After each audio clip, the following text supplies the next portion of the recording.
All-Star weekend is right around the corner. And I haven't done it yet. Man. It's time for me, Bsolz, to cast my All-Star ballot. It's time, ladies and gentlemen. Got the screen right in front of me, right? East, West, who am I going to submit? A lot of great players having great seasons so far, but who do I vote for? For me, I am not voting for just my favorite players. I'm not voting for just my home court guys, okay? Because I could easily put 5 Celtics players on this team. And that's just my entry. But I'm going to base this on, in my opinion, who is having the best season so far in these respective positions. So it looks like I need to look up two backcourt players and 3 front court players on both conferences. That's what it's looking like. And let's go ahead and start with the Eastern Conference. And hopefully I don't miss any players. But at the 5, I think it is very, very easy for me that Joel Embiid deserves a nod. Joel Embiid, in my opinion, no troll, and it's crazy because of the conversations we were having last season. He's my front runner for MVP, dog. He's my front runner for MVP. Jokic is still having a great season so far, but whatchamacallit? I think Joel Embiid is having a better season. Jokic just hasn't been as consistent as he previously was over the last couple of seasons. And when you look at their cases last season, one dude has put up worse numbers across the board. And another guy has put up better numbers after having already an historic season, excuse me. And if we look at the winning metrics, if we look at everything, those are also in favor of Joel Embiid. And I think Joel Embiid has just been a better player this season. I don't know what to tell you. At least in the first 30 games of the season, right? In the playoffs, it still might be a different story, but in terms of just who's having a better season, I didn't even want to make this an MVP discussion, but especially in the East, I don't think anyone comes close to Joel Embiid. We're talking about 35 points, 12 rebounds, 6 assists, 2 blocks, 1 steal, 54, 36, 88 splits. Joel Embiid is having a monster season. And fuck all the comparisons. We could just leave it at that, right? We could just leave it at that. Joel Embiid is having a monster season. So at the 5, I'm gonna go Joel Embiid. At the 4 position. I was trying to put him here, but it is what it is. At the 4 position, I'm going to go Giannis. Giannis is up there for me in the MVP voting as well. Just to recap the season he's having so far. Giannis having another monster season.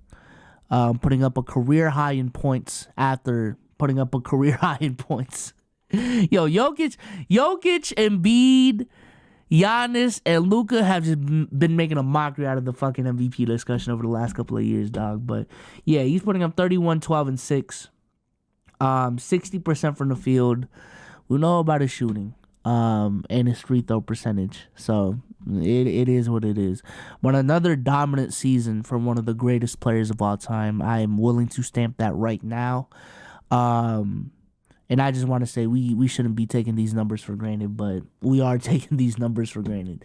The fact that some of these players are having career best seasons after having already dominant and crazy ass seasons is absolutely insane. But yeah, Giannis is putting up his typical 30, 12, and 6 on insane efficiency, while playing great defense and leading the Bucks to one of the best records in the league, doing exactly what he's supposed to do. I don't know what to tell you. And from a talent perspective, still a top 5 player in the league. I don't see why, he shouldn't be in there. Um, that last front court spot. A lot of names. I think that last front court spot is where things get interesting for a lot of people, but it doesn't get interesting to me. The only one, in my opinion, that comes close to the production of a Jason Tatum would be Julius Randle. But as much flack as Jason Tatum has gotten for his season so far, he's still having a great season, man. I ain't gonna lie.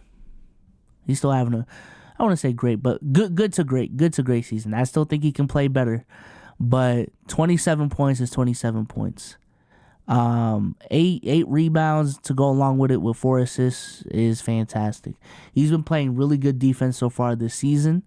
I would even say when it comes to putting a player on the other team's best perimeter offensive player, I would love Jason Tatum to take that assignment if it was just in a vacuum. To be honest with you, it's just with what he needs to do on offense, it just makes more sense to put the defensive load on someone else. But in terms of skill, in terms of, again, who would I want to put on Anthony Edwards for a game-winning bucket, in terms of who I would want to be guarding LeBron or a KD, I want that assignment on Tatum. I ain't gonna lie. And the efficiency, again, given the situation, should be better. And I think he definitely can be more consistent. But we have gotten so far in the conversation that we are just scoffing at 27, 8, and 4 on 48, 37, 81 splits. 37 is some of the best percentages he shot ever since he became a volume scorer. Definitely better compared to the last couple of seasons. And 48% is just a career high in field goal percentage. Even if we look at true shooting percentage, this is the best efficiency year he's having. I still think it should be higher, but it's regardless still the best efficiency season he's been having. And I think effective field goal percentage, it should be, it is still at the top. So, hey, Jason Tatum is having a year. Let's not overthink it. Let's not overthink it, y'all. Okay? The backcourt is where it gets interesting to me. The backcourt is, this is where it gets interesting, man. Because there's a lot of players playing at around the same level, in my opinion. Specifically in that point guard discussion, I've always been a believer of, or so far this season, that Shea, Luka, and Steph are in a conversation of their own. Everyone else is in a different conversation. It just happens to be that outside of De'Aaron Fox, all of those guards are in the East. D. Mitch, Trey, Tyrese, Jalen Brunson, Damian Lillard, Tyrese, all having tremendous seasons. But for that starting spot, though,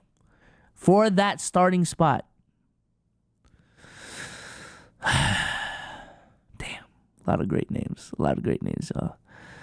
I'm gonna have to give it to the breakout star of the year, man. I'm gonna have to give it to Tyrese. Tremendous breakout year, dog. Tremendous breakout year. Now, I understand the hype has died down ever since the IST, just a little bit, just a tad bit. And he is injured right now, so Tyrese get better. But the leap this season has been crazy. I understand the numbers are regressing back a little bit to the mean compared to what he was doing last season. Because I remember when this was at 28, right? I remember when this was it has always been at 12.5, but yo, let's just take a trip down memory lane. But like leading up to that IST game, so what is that, like up to here? Like the numbers are closer to 26 and 12, and that's on this efficiency, 52, 44, 89, like that. Those numbers were insane. So yeah, he has been slumping over the last couple of weeks. If we go here, the 3-point percentage has gone down to 35. The volume and scoring has gone down to less than 20. The passing is going to be the passing. I ain't going to lie. But, the numbers don't look as good as they once were. But, yeah, Tyrese is still having, in my opinion, a great scoring season. Is still pretty damn close to 50, 40, 90. And then the passing, I think by far he is the best passer in the league. Having the best passing season, excuse me. I think the skill of passing, I can't just scoff at a Jokic in that discussion. I understand LeBron has taken more of a scoring role, but I truly think if the Lakers just gave the keys to LeBron still has a skill to be in the conversation as one of the best passers in the league. Trae Young is in that conversation as well. I don't want to scoff at those players, but in terms of scoring, passing, and effectiveness on winning, I gotta give the nod to Tyrese so far, man. Gotta give the nod to Tyrese so far. That second pick, though, I am debating between Trae Young and Jalen Brunson. Not Jalen. Donovan Mitchell. So let's just take a look. I understand I'm looking like a straight stat watcher right now, but it is what it is. Trae Young so far this season, 28 points, 11 assists, 3 rebounds, 43, 36, 86. And Donovan Mitchell, 28 points, 6 assists, 6 rebounds, 46, 35, 87. For me, in terms of who's having a better season individually, I will say I'll probably give the edge to Trae Young. Because right around the same volume of scoring, in terms of efficiency, I would say it's actually relatively close, right? Relatively close. And I would say the offensive load that Trae Young has to carry and how he has been doing that has been more significant than Donovan Mitchell. And if we look at the standings, the Cleveland Cavaliers are 22-15. The Hawks are 15-21. I wouldn't be mad. I ain't gonna lie. I wouldn't be mad if someone voted Donovan Mitchell. But I'm just more of a Trae Young guy. I don't know. Hey, it is what it is, man. It is what it is. I'm gonna just leave it up to that. Both having crazy seasons, but I'm gonna just have to go Trae Young. So that's my East. This is my Eastern Conference All-Star votes right here. Trae Young and Hallie at the backcourt and the front court. We're looking at Joel Embiid, Giannis, and Tatum. Now moving over to the West. I'm going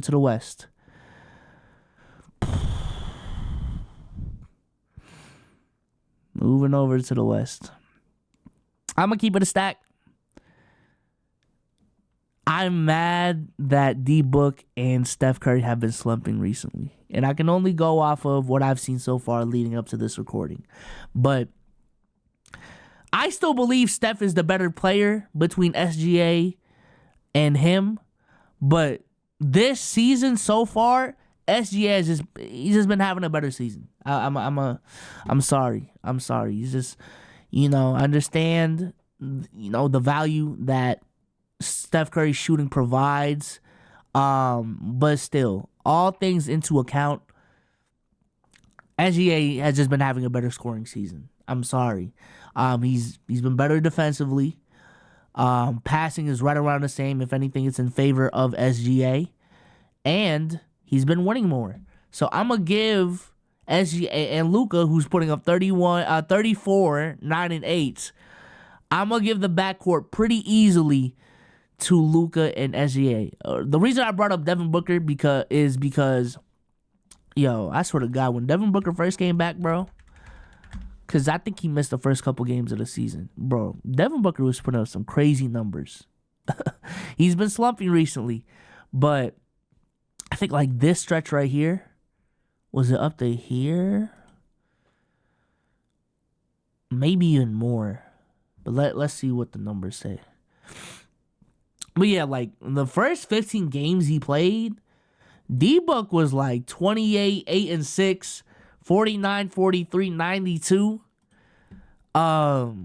Yeah, D-Book was putting up some crazy numbers. I think it was up to here where he was putting up There was a point where he's putting up like 30 and 10. I swear to God, dog. With crazy efficiency. When D-Book gets hot, D-Book gets hot.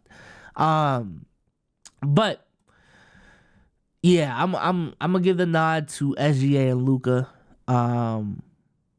So right there. And shout out to Ant. I thought he was gonna have a more breakout season so far. I don't think he cares though because the team is winning. So I think that's the better discussion for them anyways. But I was expecting closer to like what SGA is having for Ant, dog. I ain't gonna lie. But excuse me. Backcourt goes to SGA and Luka. Front court.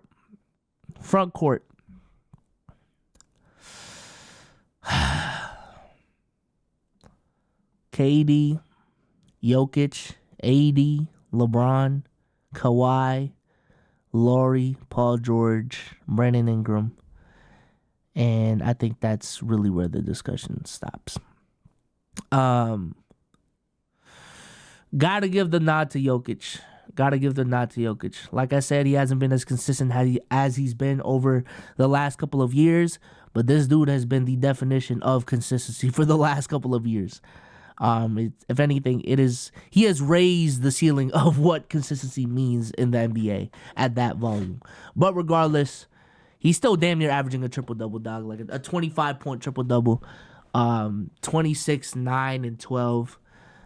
In terms of winning, the Nuggets are still the 3 seed, 1 game back from the 1 seed now, actually, at this point. So, hey, they still might end up being the number 1 seed.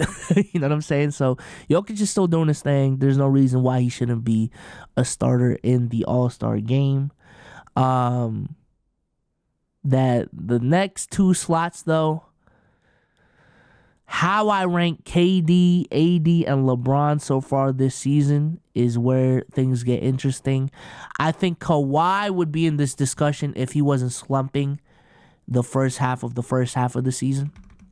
But even Kawhi, like I just want to, give love to Kawhi real quick. Pause. Not if needed. That's just hella pause. But yeah, Kawhi over the last couple of 18. These are prime Kawhi numbers. 27, 6, 4, 2 steals, 1 block, 56, 50, 90. Kawhi's been balling out. I ain't gonna lie. If he did that for the whole season, the discussion would be different. But I'm gonna just recap KD, LeBron, and AD season so far. So KD so far, we're looking at 29, 6, and 6. 52, 47, 88. I think winning, in terms of winning, is about a wash between these two teams. Now, the Lakers have been more healthier. So, put that into account. But LeBron, 25, 8 and 7, 52, 39, 73. And Anthony Davis, 25, 12, 2.5 blocks, 56, 34, 81. I think I'm gonna give the nod to Kevin Durant, because I truly think the main reason as to why they are still in this contention right here is because of Kevin Durant's consistent play and dominant play throughout the season. I think between D-Book, KD, and Bradley Beal, he has played the most games. Okay, D-Book and KD haven't. Okay, they're only 2 games apart. But in terms of consistency, too, because again, Devin Booker has been kind of slumping over the last. I don't know. Let's go down here. In terms of volume, he's been slumping. Efficiency is still cool.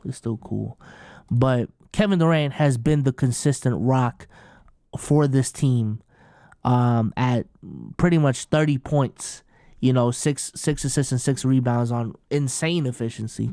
Like the season he's having right now, I understand it's 2 points under 50, 40, 90. This type of season is more impressive than the 50, 40, 90 to me, especially at this age, this point in his career, all of that. I'm going to have to give the second nod to Kevin Durant.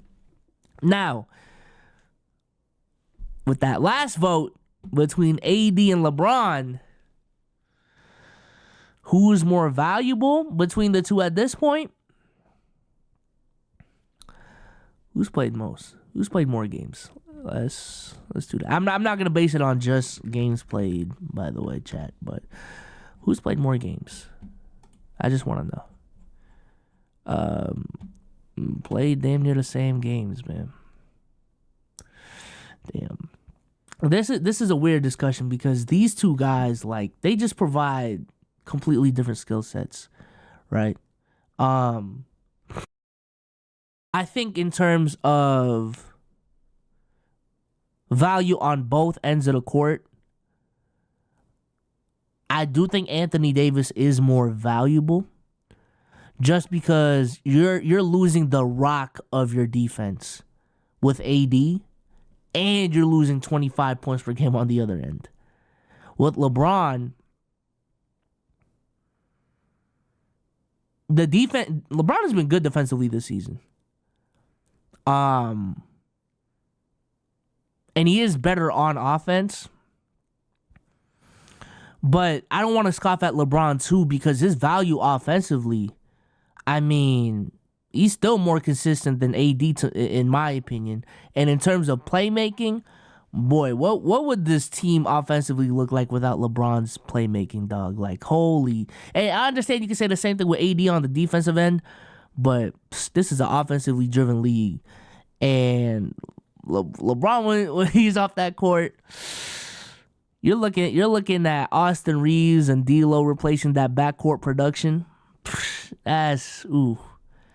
Nah, again, I'm still thinking about AD. I'm like, ooh, when AD's out the game, you're looking at Christian Wood, and you might even look at LeBron at the 5 minutes when LeBron is out, when AD is out there. So it's a tough vote. I'm not gonna lie. So at this point, listen. Shout out to AD, but the king is the king, dog. Hey, shout out to AD, but the king is the king. No cap. Yeah. This is my all-star voting, y'all. This is my all-star voting. I'm gonna just recap it real quick.